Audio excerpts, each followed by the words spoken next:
नमस्कार मित्रांनो, आज मी परत तुमच्यासमोर एक नवीन गोष्ट घेऊन आली आहे. गूढ कथा. आज 5 जून 2004, चिंटूचा 5वा वाढदिवस. चिंटू अतिशय खुश. चिंटू एक खूप गोड गोबरासा मुलगा होता.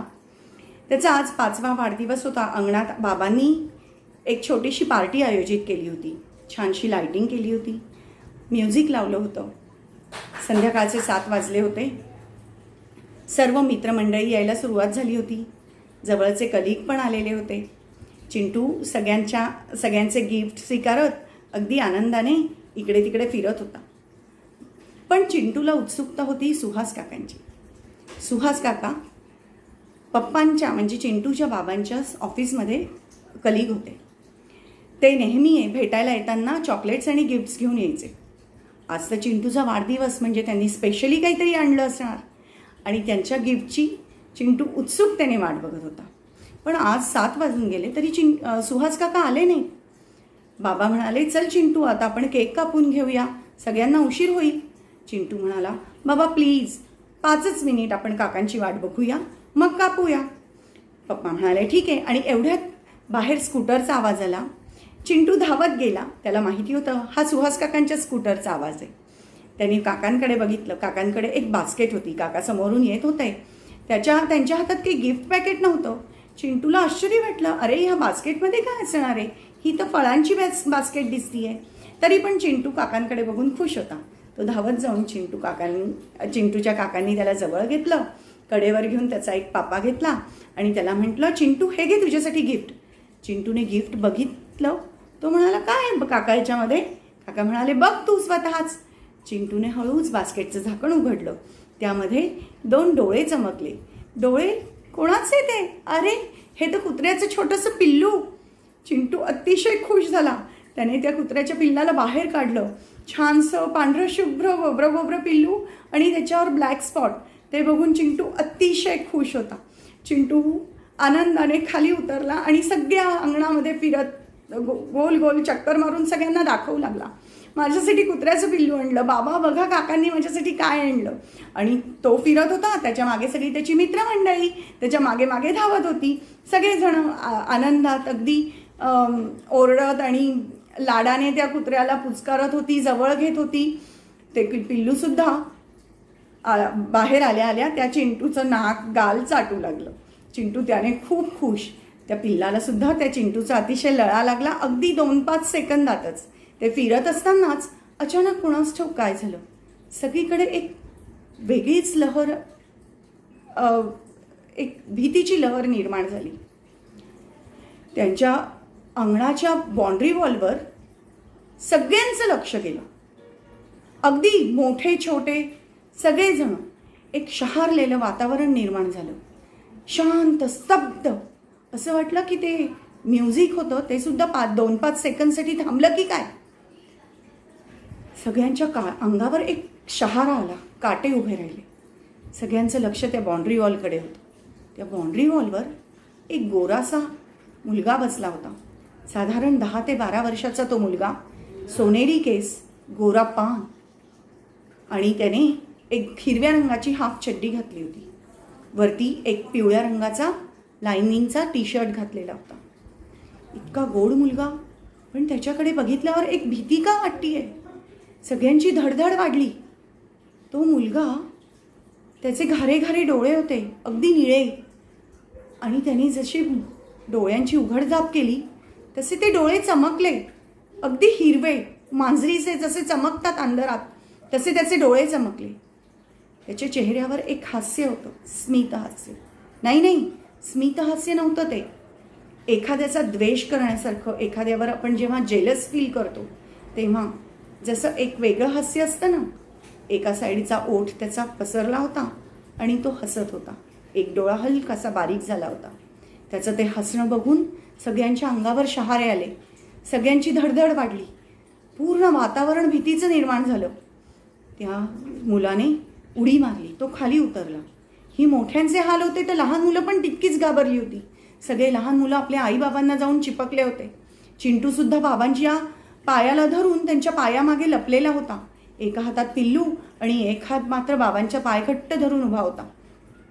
तो मुलगा चालत चिंटूकडेच येत होता. तसे चिंटूच्या पप्पांची पण धडधड वाढली. त्याने चिंटूकडे आला आणि चिंटूला म्हणाला, चिंटू इतकं खुश का होतोयस? हे पिल्लू काही जास्त दिवस तुझ्याबरोबर नाही आहे, मोजून 10च दिवस आहे. इतका खुश होण्याची काही गरज नाही आहे. आणि त्याने परत तसंच हास्य दिलं. एकदा डोळे मिचकवले. त्याचे ते डोळे मिचकले आणि सगळेजण शहारले. सगळ्यांमध्ये एक धडकी भरली. तो मागे वळला आणि त्या बाउंड्री वॉलवरून तशीच उडी मारून त्या अंधेरात दिसेनासा झाला. दुधात मिठाचा खडा पडावा अशी सगळ्यांची गत झाली होती. सगळ्या आनंदावर विरजण पडल्यासारखं दुःखाची कळाव पसरली होती. पण चिंटूच्या बाबांनी वातावरण सावरलं. सगळ्यांना जवळ बोलवलं आणि केक कापला. सगळ्यांनी विश केलं आणि सगळ्यांना जेवायला आग्रह करून चिंटूच्या आईबाबांनी कार्यक्रम आटोपता घेतला. तसा उशीर झालाच होता. चिंटू थकून गेला होता. त्या कुत्र्याच्या पिल्लाला जवळ घेऊन तो झोपलेला होता. चिंटूच्या आईबाबांना मात्र तणावात होते. त्यांना कळेना हा मुलगा अचानक कुठून आला आणि त्याने सगळं आनंदाचं वातावरण इतकं भयभीत का करून टाकलं. एक साधारण छोटासा मुलगा, 10-12 वर्षाचा मुलगा, आणि त्याला बघून इतकं घाबरणारं वातावरण का निर्माण झालं. जाऊ दे. सकाळी चिंटूला उठायला उशीर झाला. थकलेला होता म्हणून तो काही शाळेत गेला नाही. पण दिवसभर मात्र त्या कुत्र्याच्या पिल्लूबरोबर चिंटू खेळत होता. ते छोटंसं कुत्र्याचं पिल्लू पण आपली शेपूट उडवत त्याच्या मागे पुढे खेळत होतं.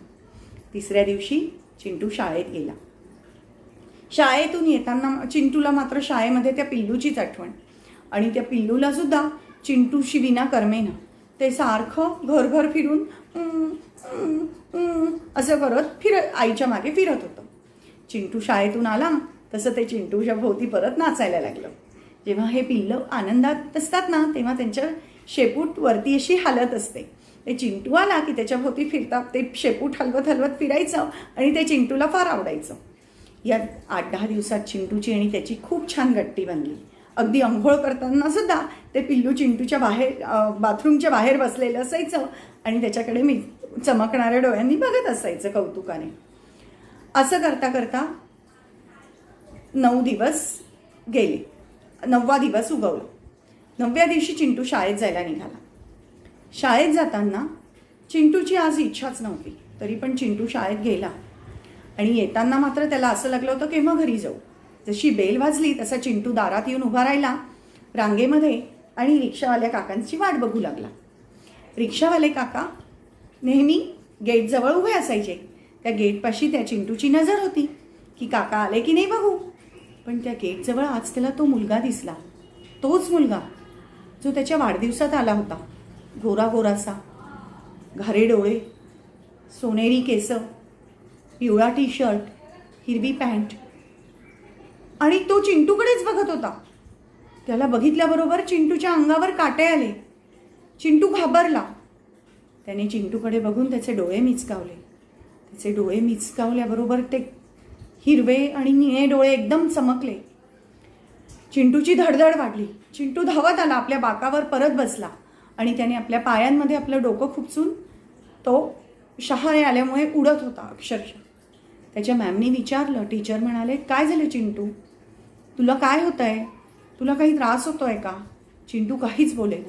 शेवटी रिक्षावाले काका येऊन त्याला कडेवर घेऊन रिक्षात बसवलं. रिक्षामध्ये सुद्धा सगळे त्याचे मित्रमंडळी, त्याचे बरोबर रिक्षातले मुलं त्याचे लाड करत होते, त्याला विचारत होते. पण चिंटू काही डोळे उघडे ना. रिक्षा सुरू झाली. जशी रिक्षा सुरू झाली तसं चिंटूला थोडंसं हायचं वाटलं. त्याला वाटलं चला आपल्यावरचं संकट कमी झालं आहे म्हणून त्याने डोळे उघडले आणि त्याची नजर रिक्षाबाहेर गेली. रिक्षाबाहेर जसं बघितलं तसा तो मुलगा त्याला परत दिसला. तो मुलगा त्याच्याकडे बघून तसंच हास्य देत होता. हास्य, ते द्वेष भरलेलं, पूर्ण जेलस भरलेलं हास्य बघून चिंटू घामाघूम झाला. त्याने परत डोळे गच्च मिटून घेतले आणि जोपर्यंत घरी येत नाही तोपर्यंत त्याने आपले डोळेच उघडले नाही. रिक्षा आली. चिंटूच्या आईने रिक्षातून चिंटूला कडेवर घेतलं आणि घरात नेलं. चिंटूला विचारलं, काय झालं चिंटू. तेव्हा चिंटूने आईला सगळं सांगितलं. पिल्लूला मात्र ते छोटंसं पिल्लूला मात्र असं वाटत होतं की आज चिंटू आपल्याशी खेळत का नाही आहे, असा का बसलेला आहे. पण थोड्याच वेळात चिंटू परत नॉर्मल झाला आणि त्या पिल्लाबरोबर खेळू लागला. दुसऱ्या दिवशी सकाळी मात्र चिंटूची काही इच्छा होईना. आज 10वा दिवस होता. चिंटू म्हणे, आई मी काय आज शाळेत जात नाही. तो मुलगा मला तिथे दिसला की मला खूप भीती वाटते.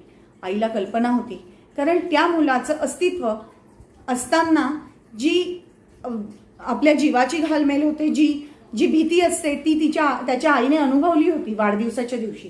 त्यामुळे त्याच्या आईने त्याला समजवलं, बेटा प्लीज तू जा, मी शाळेतून घ्यायला घरी तुला मी आज शाळेतून घेऊन येईल. पण चिंटू काही ऐकेना. शेवटी शेवटची रिक्षा यायला 5 मिनिट उरले आणि त्या 5 मिनिटामध्ये चिंटूच्या आईने चिंटूला रेडी केलं. चिंटू कसा बसा रेडी झाला. त्या पिल्लूला वाटलं होतं आज काही चिंटू जात नाहीये. पण जसे चिंटूने कपडे घातले तसं त्याचा आपला रडका आवाज सुरू झाला. करून त्याच्या मागे पुढे फिरायला लागला. चिंटूची रिक्षा आली. आईने चिंटूला रिक्षात बसवलं. ते पिल्लू आईच्या हातावर म्हणजे कडेवर हातात होतं. चिंटूचं पिल्लू ते चिंटूकडे असं अगदी केविलवाण्या नजरेने बघत होतं. आज कुणास ठाऊक काय झालं होतं. जशीची रिक्षा सुरू झाली त्या चिंटूच्या पिल्लूने आईच्या हातातून एकदम उडी मारली आणि त्या रिक्षावर आदळला. रिक्षावर आदळून तो मागच्या चाकाखाली आला. ते चिंटूला दिसलं. चिंटू जोरात ओरडला. तर रिक्षा थोडी पुढे गेली होती. रिक्षावाल्याने गाडी थांबवली. चिंटू धावत खाली उतरला. त्याने बघितलं त्याचं पिल्लू निश्चित पडलं होतं. तो धावत रडत रडत पिल्लाजवळ आला. त्याने पिल्लूला जवळ घेतलं. पिल्लाच्या अंगातून रक्त तर आलं नव्हतं, पण तो मुक्का माराने ते पिल्लू अगदी केविलवाण्या नजरेने रडत रडत त्या चिंटूकडे बघत होतं. आणि अगदीच 5-6 सेकंदात त्या पिल्लूने आपले प्राण गमावले. ते तसंच त्याच्याकडे बघत त्याचा जीव गेला. पहिल्यांदा एवढ्या छोट्याशा 5 वर्षाच्या मुलाच्या हातात त्या पिल्लूने आपला जीव दिला होता. त्या मुलाच्या मनावर खूप परिणाम झाला. आईने चिंटूला कडेवर घेतलं, त्याला शांत केलं. पण चिंटू काही शांत होईना. तो तडतड उडत होता. कुणास ठाऊक तो घाबरला होता. भीतीने थरथर कापत होता. त्या पिल्लाकडे बघून रडत होता. आईने त्याला समजावलं, आतमध्ये घेतलं. बाबांना फोन केला. बाबा आले. त्या पिल्लूला त्यांनी एका झाडाखाली पुरून टाकलं आणि चिंटूला समजवू लागले. चिंटू काही समजेना. चिंटूला खूप मनस्ताप झाला होता. कदाचित त्याच्या मनावर खूप परिणाम झाला होता. त्याला ताप चढत होता. तो एका तापाच्या धुंदीत होता. जास्त थोडासा रडत होता. मध्ये मध्ये हुंदके देत होता. तो दिवस निघून गेला. दुसऱ्या दिवशी पण ताप काही उतरेना. दवाखान्यात नेलं. डॉक्टरांनी गोळ्या औषधे दिले. पण चिंटू काही खात नव्हता, पीत नव्हता. त्या गोळ्यांचा असरही त्याच्यावर होत नव्हता. त्यामुळे चिंटूचा ताप उतरेना. त्यानंतर चिंटूच्या बाबांनी सुहास काकांना ही गोष्ट कळवली. सुहास काकांना फार वाईट वाटलं. सुहास काका म्हणाले, मी उद्या नक्की चिंटूला भेटायला येतो. त्याच्या दुसऱ्या दिवशी सकाळी जेव्हा काका आणि चिंटूचे बाबा भेटले, चिंटूच्या बाबांनी सविस्तर माहिती दिली. सुहास काका म्हणाले, संध्याकाळी घरी जाताना मी चिंटूला भेटून घरी जाईन. त्या दिवशी संध्याकाळी चिंटूचे काका 10 मिनिटं जरा लवकरच निघाले. कारण जून महिना होता. 17-18 जून तारीख होती आणि पावसाचे दिवस होते. सगळीकडे वादळ हे सुटलं होतं आणि थोड्याच वेळात पाऊस सुरू होणार असं वाटत होतं. म्हणून चिंटूचे काका पटकन 10 मिनिटं आधीच स्कूटर घेऊन स्कूटरवर निघाले आणि चिंटूच्या घरी आले. चिंटूच्या घरी आल्यानंतर चिंटूच्या मम्मीने त्यांना चिंटूच्या बेडरूममध्ये नेलं. चिंटू झोपलेला होता. जसं त्याने काकांना बघितलं तसे त्याचा बांध फुटला आणि तो जोरजोरात रडू लागला. काकांना सांगू लागला, काका माझं पिल्लू गेलं. आता काका म्हणाले, चिंटू शांत हो बेटा, जाऊ दे, त्या पिल्लूचं आयुष्य तेवढंच असेल, आपण तुझ्यासाठी नवीन पिल्लू आणू. जसं हे काका म्हणाले तसं चिंटू त्यांच्याकडे बघू लागला. चिंटू म्हणाला, खरंच काका असं होऊ शकतं? काका म्हणाले, हो बेटा, ज्यांच्याकडून मी ते पिल्लू आणलं होतं ना, तिथे त्या कुत्रीला अजून 6-7 पिल्लं झाली आहेत आणि एक पिल्लू सेम तुझ्या पिल्लूसारखं होतं. मी तुझ्यासाठी ते घेऊन येईल, पण एका अटीवर बरं का चिंटू. चिंटू म्हणाला, काय करू काका? तुला रोज जेवावं लागेल, औषधं घ्यावे लागतील आणि तुझा ताप बरा झाला की तुला शाळेत जावं लागेल. ज्या दिवशी तू शाळेत जाशील ना, त्या दिवशी मी तुझ्यासाठी कुत्र्याचं पिल्लू घेऊन येईल. चिंटू जरा शांत झाला होता. त्याच्या डोळ्यात दुःख तर होतं, पण कुठेतरी एक समाधान होतं की काका आपल्यासाठी परत एक पिल्लू आणतील. तो म्हणाला, ठीक आहे काका, मी सगळं खाईन पिईन. काका खुश झाले. काकांनी चिंटूच्या आईला सांगितलं, जाऊन पटकन चिंटूसाठी दूध आणि बिस्किटं घेऊन या.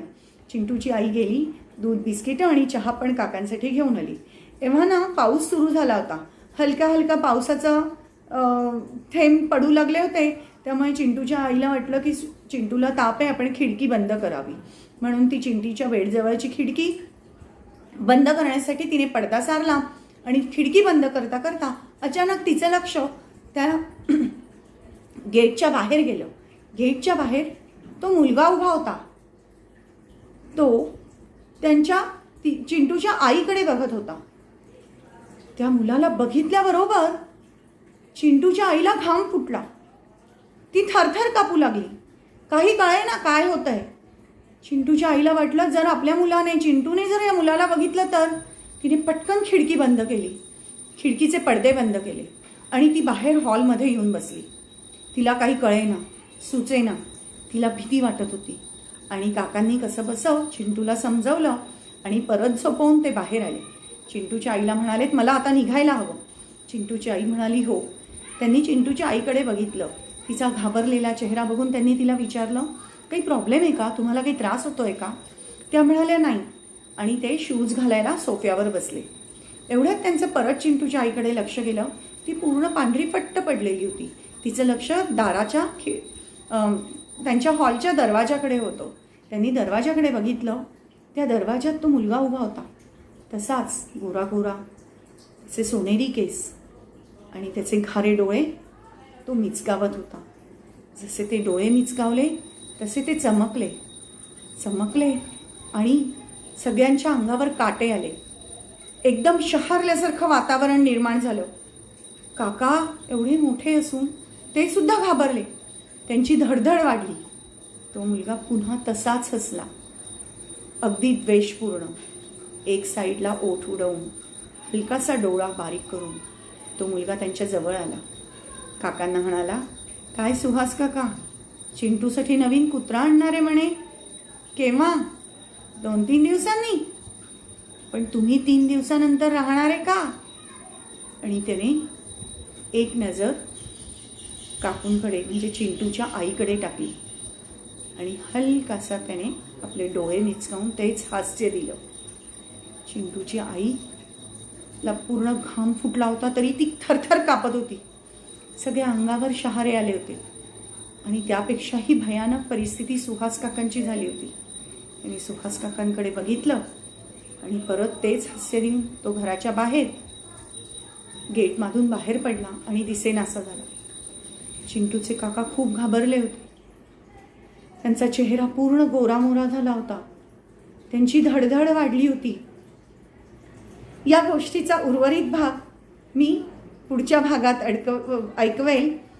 पुन्हा लवकरच भेटूया याच गोष्टीचा उर्वरित भागाबरोबर. ही गोष्ट जर तुम्हाला आवडली असेल तर शेअर, लाईक आणि सबस्क्राईब करायला विसरू नका. बाय.